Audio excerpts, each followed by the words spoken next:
период различных кризисов в первую очередь население переживает о запасе продуктов. В последнее время в Якутске набирают силу слухи о нехватке товаров, а многие массово отправляются на торговые базы, чтобы закупиться продуктами первой необходимости.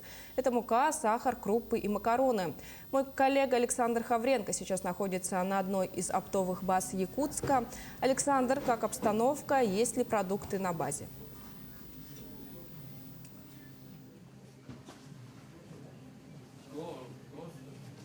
Здравствуй, Кристина. Ну, я бы не сказал, что прям такой уж ажиотаж. Люди, конечно, есть, но это нормально, потому что оптовые базы, люди приезжают закупаться товаром. Мы видели, сейчас снимали несколько машин, которые приезжали с товаром, разгружаются. Так что мне кажется, что никакой опасности с нехваткой продуктов нет.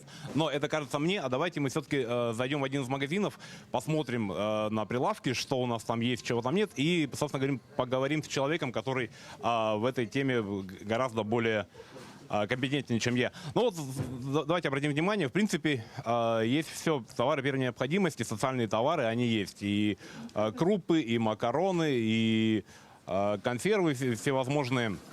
Ну и, как вы видите, есть люди, которые за всем этим пришли, все это покупают. И давайте мы сейчас поговорим с владелицей этой торгово-оптовой компании, да, у вас называется Ольга Николаева. Ольга Альбертовна, добрый день. Ну, расскажите, вот, действительно ли есть какой-то страх того, что не хватит нам продуктов? Как с продуктами вообще у нас в городе?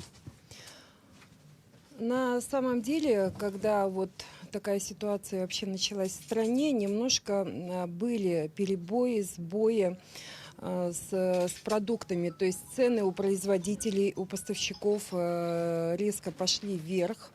То есть приостановили отгрузки товара, и были проблемы с доставкой товара до Якутска. Это было в начале. Но что сейчас происходит именно на данный момент? Весь товар в пути. То есть практически все предприниматели нашего города, они уже сделали закуп продуктов питания в очень больших объемах. Это действительно так. У меня личный уже на подходе около 4 вагонов идет. То есть это очень большой товар. Объем это 200 тонн почти. И дело в том, что, конечно же, одному самому предпринимателю сложно с этим справиться, с такой ситуацией.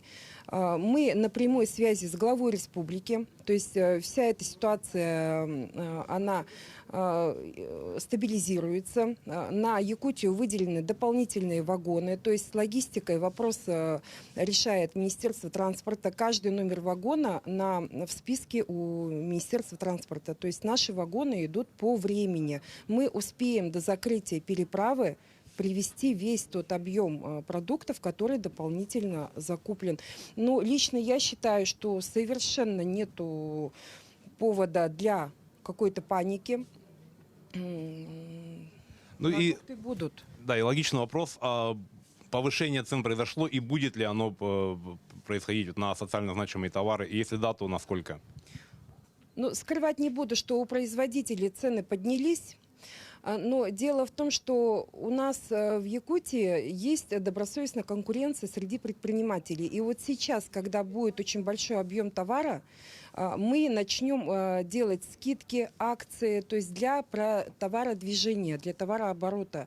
Я так думаю, что цены будут действительно адекватные. Они не настолько... Мы успели закупиться, когда цены еще не настолько выросли, как сейчас. Мы успели весь товар купить, и тут уже будет, когда продажи в самом Якутске, также вернутся скидки, акции. Ну, лично я считаю, что не будет такого повышения цен, как прогнозируют, как нагнетают обстановку. Ну, действительно этого не будет. Товар есть, мы не останемся без продуктов. И самое главное, то, что, поймите, мы предприниматели, мы сами живем в нашем городе. Мы напрямую заинтересованы в том, чтобы у нас здесь были продукты. Я конкретно за свой магазин скажу, потому что у меня конкретно мука, крупа, макароны, сахар. Это тот товар, который мы кушаем каждый день. Объемы есть, запасы есть, товар идет в пути, и он придет вовремя. Ну и коротенько еще раскрыть, есть ли какие-то меры поддержки от государства? Да, вот я об этом и хочу сказать, то, что мы действительно получаем, предприниматели сейчас получают очень хорошие меры поддержки, это и льготы по налогам, это и финансирование, кредитование бизнеса под низкие проценты, субсидирование. Ну, на самом деле очень большие меры поддержки выделяются предпринимателям, мы это видим. У нас было вот недавно совещание с главой республики, и он действительно в курсе ситуации, он уже предложил механизм, то есть, ну, лично я успокоилась. Да, в самом начале был, конечно, немного такой шока от ситуации происходящей, но на данный момент лично я уже спокойна за ближайшее время, во всяком случае, ну, полгода, то, что в республике все будет в порядке. Спасибо большое. Ну, что, коллеги, друзья, зрители, вы все слышали сами и все сами видели. Продукты в Якутске есть, они никуда не денутся.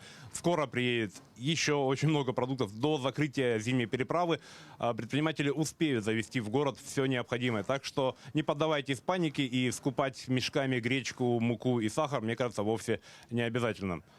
Кристина, передаю тебе слово. Александр, спасибо. Напомню, на прямой связи со студией был мой коллега Александр Хавренко.